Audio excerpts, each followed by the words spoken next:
Russell turned it upside down and said, start with simple forms of consciousness and get physical reality out, physical reality emerging. And actually, I think that's very easy to make sense of. Yeah, so I think what is so unique about consciousness, I would say, is that we know what it is before we do any science, right? What is consciousness? Your consciousness is just what it's like to be you, your thoughts, your feelings, your experiences. And I would say, you do know what it's like to be you. You know what pain is when you feel pain. And, so often in popular discussions of consciousness, people say consciousness is a mystery. We don't know what it is. I think that's kind of BS. Consciousness is just what it's like to be you. You know what it's like to be you. So I think it's important to realize this makes consciousness radically different to any other phenomenon science tries to explain. Like think of, lightning. You don't know what the hell lightning is until you do the science. You think, what is it? Is it the anger of the gods? You do the science, you find out it's electric discharge. Or water, what is this stuff? Water, the ancient Greeks thought it was a fundamental element together with earth and fire and air. You do the science, you find out it's H2O, right?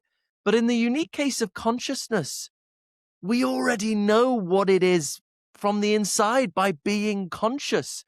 So I think the challenge is very different. The challenge is to try and bring together what we know about consciousness from the inside by being conscious with what we know about the brain from the outside. That's really the challenge. And I think panpsychism does the best job at trying to marry those two things together. I'm so glad you started there, because I actually disagree. Brilliant. with you. I like a disagreement. Let's go. And I disagree because I did an 11-week descriptive experience sampling process. And I realized that I didn't have a bloody clue what my conscious experience was. I had all of these predictions about what I thought my experience contained. This very rich inner dialogue, constantly debating these intelligent people like yourself, making all these smart points, rich mental imagery, emotionally driven, feel my emotions all the time. And I had all these predictions, and I laid these predictions out at the start of the process. And then I did this 11-week descriptive experience sampling. And to lay out what this is, regular viewers know that I've talked about this a few times. So this idea is that you're basically getting caught by a beep in random moments, and your idea is to write down your experience in that moment. So you're trying to get as close as possible to the conscious experience that was in the spotlight of your reality in that moment. And it's not a perfect process, but you can learn a lot. And through this process with Dr. Russell Hurlbert, who's an inner experience expert, I realized that I didn't really know the contents of my experience. Yeah. And this is something that I wanted to talk to you about, because I've heard you make this argument that we understand consciousness. And of course, to some extent we do. But I would push back and say that I don't know if people fully know the contents of their experience like they think they might. This idea that people think they inner speak all the time and then actually don't is very common. A perfect example of this I have is that my sister discovered at the age of 31 that she's full-blown aphantasic. So she can't generate any mental imagery. And she only discovered this at the age of 31 while editing a video on aphantasia. And this is quite a fundamental difference in her reality. What would you think about that? No, that's absolutely fascinating. Yeah, we do a lot of that approach to consciousness at my university, actually. We have a center for research into inner experience people might be interested in that I'm very involved in. And well, maybe we don't disagree as much as you think. I suppose I started off giving you the simplified version. We know what consciousness is, but there's always more nuance. There's always more qualification. Part of what you get involved with philosophy is you get more and more with the qualifications and the details, and then it gets more complicated and fiddly. So I always start off with the simplified idea and then bring in the nuance. And look, I think you are quite right.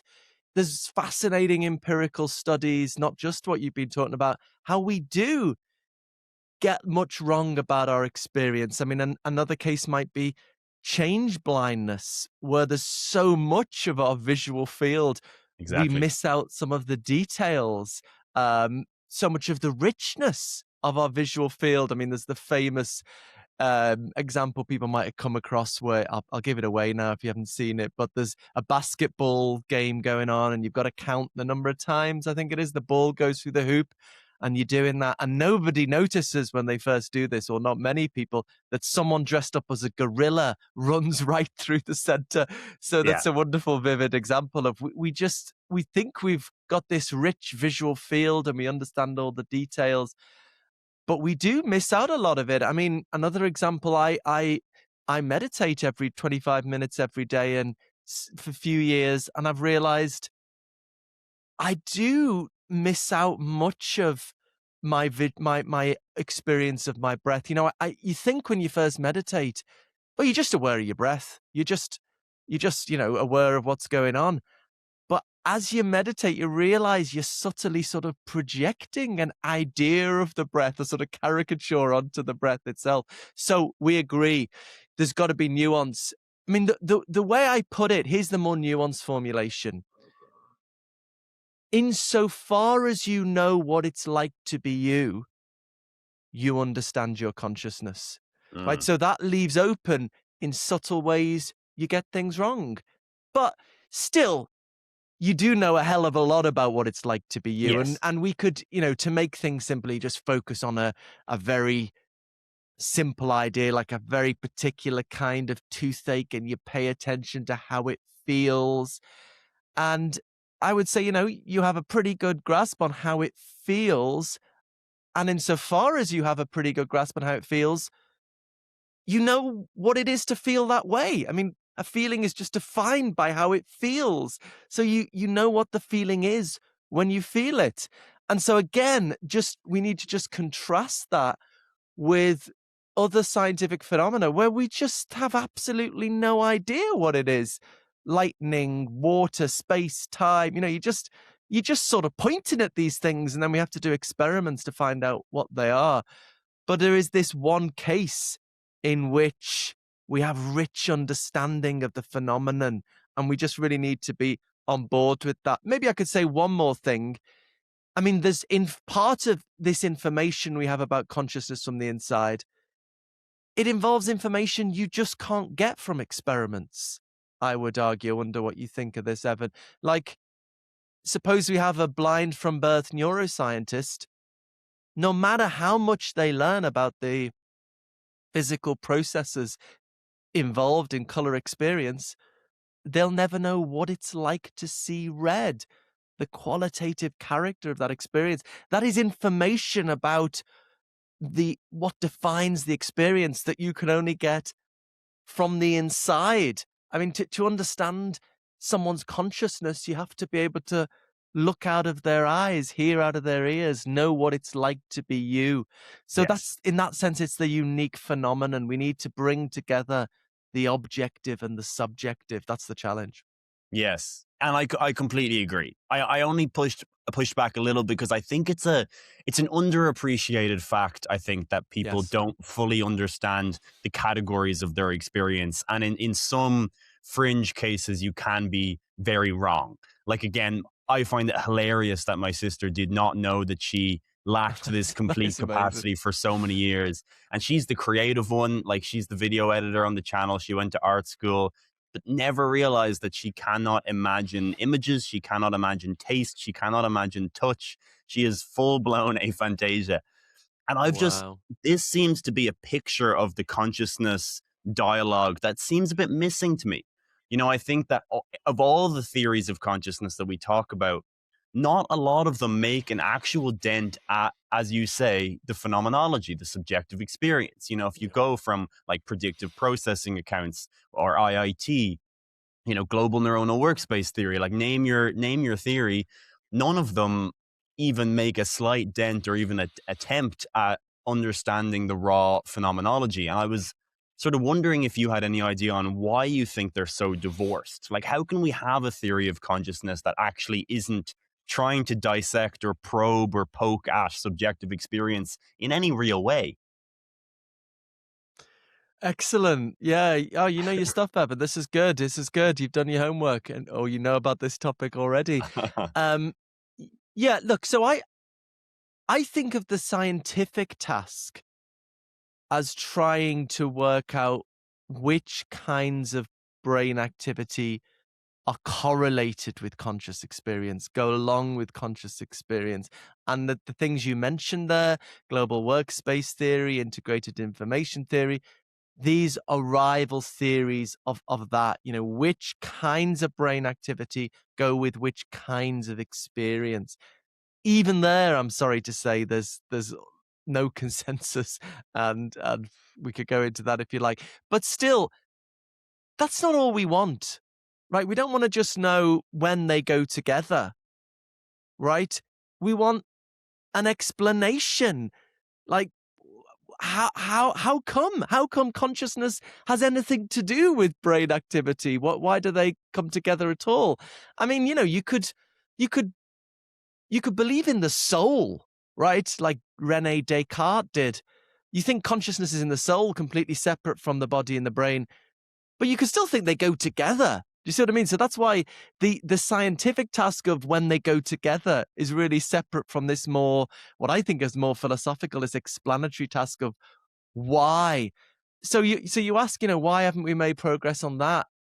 To be honest, I think it's partly what we started with. I think that people haven't yet fully appreciated the nature of the problem, that Right. it's so different to other scientific problems where, you know, when we're trying to explain something, we don't know what it is. You do the experiments, you find out what it is. It's just so different in this case where we already know with nuance that we've gone through. I'm glad we did. That it's just a very different explanatory project. Look, I mean, as a society, I don't think people really know what the hell philosophy is. You know, people think, you know, how do you find out about the world? You do experiments, you get the answers, you know. So maybe they think, oh, yeah, consciousness is a mystery. We just need to do more brain scans. Now, look, this is such a unique phenomenon. We really need scientists and philosophers working together on this. I mean, similar thing in quantum mechanics for other reasons, that where you sort of get to the borders of science where the rules of the game are not fixed, where you need these philosophical judgment calls.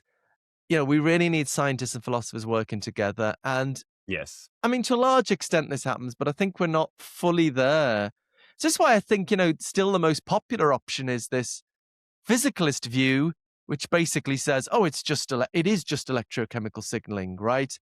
And I think it's because people are still thinking, oh, it's just a normal scientific problem. Just like science has taught us lightning is electric discharge, water is H2O. Science can tell us what consciousness is. It's electrochemical signaling of a certain kind. But once you realize, no, it's a completely different story. We already bloody know what it is. You need a different model of explanation. And we're not Yes. quite there yet. Yes. It's a super interesting point, though, that you mentioned that panpsychism isn't necessarily the view. Maybe there are flavors of panpsychism that do believe you're like this water bottle is conscious and has experience, but then there are flavors that aren't. But it's interesting. That would have been an ignorance that I would have had. A belief that I had is that I thought for a while panpsychism was making the claim that the chair that I'm sitting on has experience, the table has experience, the computer has experience, everything has an individual experience. But that means there's an interesting lack of combining of those experiences to form the object. And Yeah. what is it that makes it that the bedrock components of this water bottle have experience, but the bottle in its totality doesn't? But my bedrock constituents have experience, and in for some reason in the configuration of Evan, they do unify to form a consciousness. What do you think is the difference there? Why do electrons like to bond together, quote unquote, to form larger consciousnesses under some material physical circumstances and not others? Is that something you've thought about? Yes, very much. And you're getting really now to the central, most discussed challenge to panpsychism, sometimes often called the combination problem. Okay, you got these little conscious particles. How do they come together to make our consciousness. And this is where the energies of the contemporary panpsychist research community is really focused. I mean, there's all sorts of ways I could go with this. One thing I do like to emphasize, though, is, I mean, there is an easy solution to this. In a way, this worry only applies most to very reductionist versions of panpsychism that just say, look, really, you've just got conscious particles and you just stick them together and then you get a conscious brain. And then that does seem hard to make sense of, because our consciousness seems to have a deep unity. It's hard to see how you'd get it just sticking a load of conscious particles together. But actually, many panpsychists don't feel the need to go for that very reductionist story, are quite happy that there are just new forms of unity, maybe new forms of consciousness that emerge at higher levels.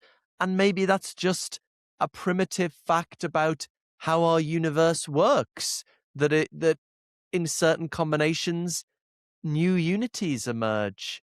As I say, maybe new forms of consciousness. So many panpsychists will be happy to say, at least to some extent, this is just a primitive fact. And of course, we need to do science to find out when that happens. We'll look to, is it the integrated information theory? Is it the global workspace theory? Is it something to do with computation, something to do with biological processes? And then you might say, well, isn't that a bit rubbish? What's the point of panpsychism if you have to add these primitives? And I would say, even if you have to do that, we still maintain what I think of as the central explanatory virtue of panpsychism, which is that we can explain physical reality in terms of consciousness, and we can bottom out everything in terms of just one kind of thing, consciousness. And this, well, I don't know whether you want to go into this. This is really the Bertrand Russell insight. I think he really taught us how to do this. He turned the problem of consciousness upside down, right? So rather than thinking, okay, we start off with physical processes, electrochemical signaling, how do we get consciousness out?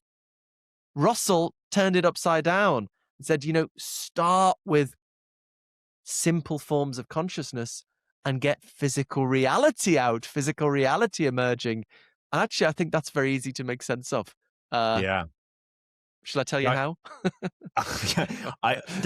I'm curious if there's a particular flavor you like. So I've had a bunch of different ideas. I spoke to Robert Prentner, who's a colleague of Donald Hoffman, who believes in this conscious agent theory, which is kind of interesting and cool and wacky, and I don't understand it at all.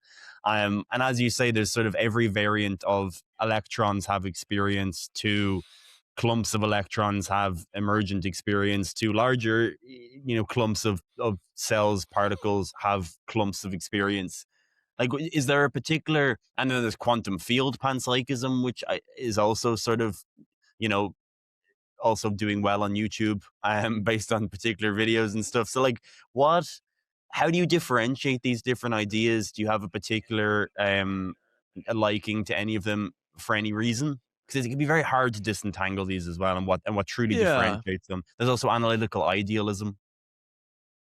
Yeah, well, yeah. So let's get clear on what's distinctive about this Bertrand Russell inspired panpsychism, which is maybe slightly different from what you're talking about, Hoffman's view in analytic idealism. Although I think of us as close bedfellows, because we're all thinking that consciousness is fundamental and everything else comes out of that. So I think these are very closely related views, which is, I don't know why Bernardo disagrees with you on that. Yeah, sorry, you're going to make that point. Bernardo does not agree with that. He always seems to get very cross at me, and I don't really understand, because I think these are, I mean, especially with Bernardo's view, actually, it sort of seems like a different way of describing panpsychism. And I don't know, I guess, I mean, yeah, I don't know. But anyway, you'll have to ask him why he gets cross with me. He's written these angry blog posts on how I changed my mind too much, whereas he sort of worked it all out, and you're supposed to work it all out before you go public. Whereas I think, this is very uncertain. We should be open-minded and open to anyway. But I love Bernardo. I think his view is really cool. He just needs to get a bit a little bit less cross all the time. Anyway, um, so yeah, the Bertrand Russell inspired view. So Russell's core insight, right, was physical science doesn't actually tell us what matter is. And, when I first heard that, I thought, that's ridiculous. That's what physics is all about, telling you what space and time and fields and particles are.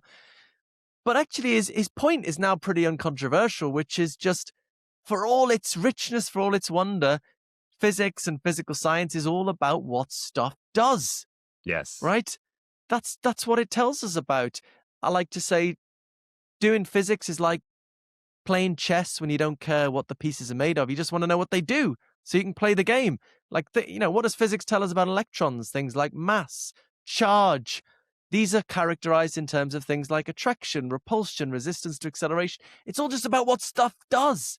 Yes. So in a sense, we've got this huge hole in our scientific story of reality that physics just tells us what stuff does, not what it is. So we've got a hole. We're trying to find a place to consciousness. Let me say that again. We've got a hole. We've got a hole. We're trying to find a place for consciousness. Maybe we can put consciousness in the hole. So the resulting view is that matter is what consciousness does. For the panpsychist, all there is consciousness, very simple forms of consciousness at the basic level, more complex forms at higher levels.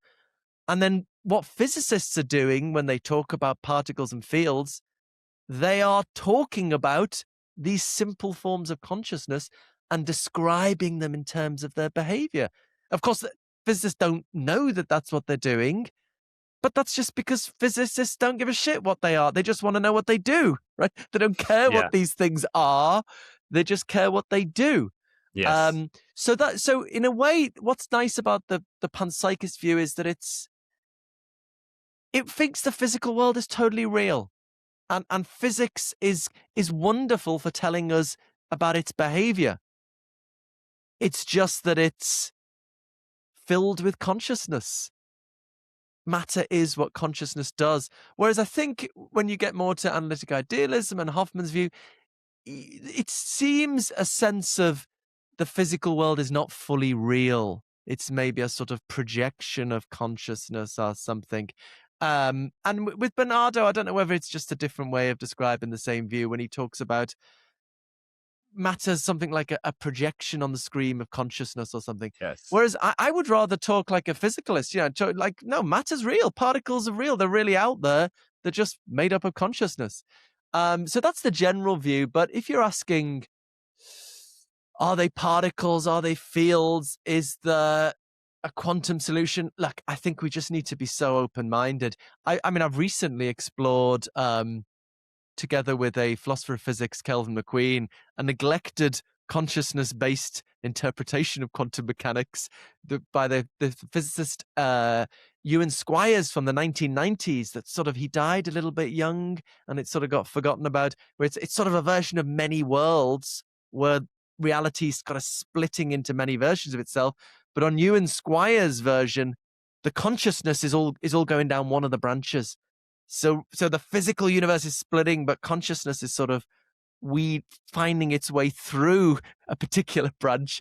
And so we're exploring whether this can address both some of our concerns about quantum mechanics and some of our concerns about consciousness, if we can get a sort of unified theory.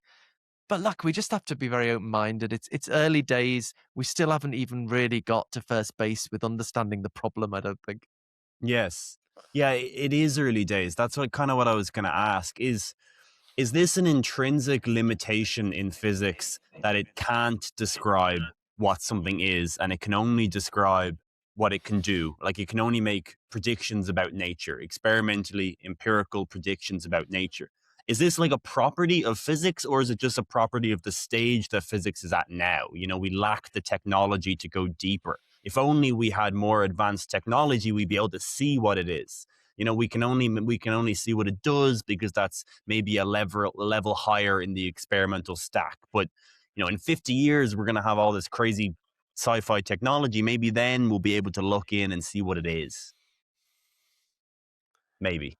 I think it's an inherent limitation. I mean, there's maybe partly semantic, like what do we mean by physics? But I mean, what I do in my book Galileo's Error is start with the father of modern science, Galileo, who explicitly set up physical science by taking consciousness out of the domain of science by dividing reality in two. Why did he do that? Because he wanted what he called natural philosophy, what we now call physical science, to just give this purely objective, quantitative, mathematical story. This what Thomas Nagel called the view from nowhere, a sort of purely objective description of reality that could be understood by anyone, whatever their perspective, So if aliens came from another planet and had very different sense organs, they might not understand our art or our music. But if they're intelligent enough to know mathematics, they'll understand our physics. Right? That was Galileo's genius. And it's gone bloody well. And that's why science has progressed so much. But consciousness is still real, and consciousness is inherently subjective. You you can't understand consciousness unless you adopt someone's perspective. So as long as we're doing physics and physical science as we're doing it now, this purely objective quantitative story, yeah, you're always going to leave consciousness out. Now that doesn't mean I want us to do physics differently. I'm happy for the physicists to do what they're doing. What I think we need is a more expansive theoretical approach, one that can accommodate, yes, what the quantitative objective information, but also the undeniable reality of subjective conscious experience. And this was always kind of obvious from the start because Galileo kicked things off by separating these two realms. So I think my friend Anil Seth I've already mentioned, I think he's pushes this line, oh, look, physical science has explained so much, it's going to explain consciousness as well. Well, no. Physical science has explained so much since and because Galileo separated it from consciousness, put consciousness outside of the story. So we need a more expansive approach, I think, if we're going to make progress. We'll get there in the end. The Giant Shoulder mission is to explore radical ideas in biology, neuroscience, and consciousness, and elevate those stories to the highest possible level while keeping them accessible to everyone. If this interests you and you want to support independent science, then please consider subscribing to the Clips channel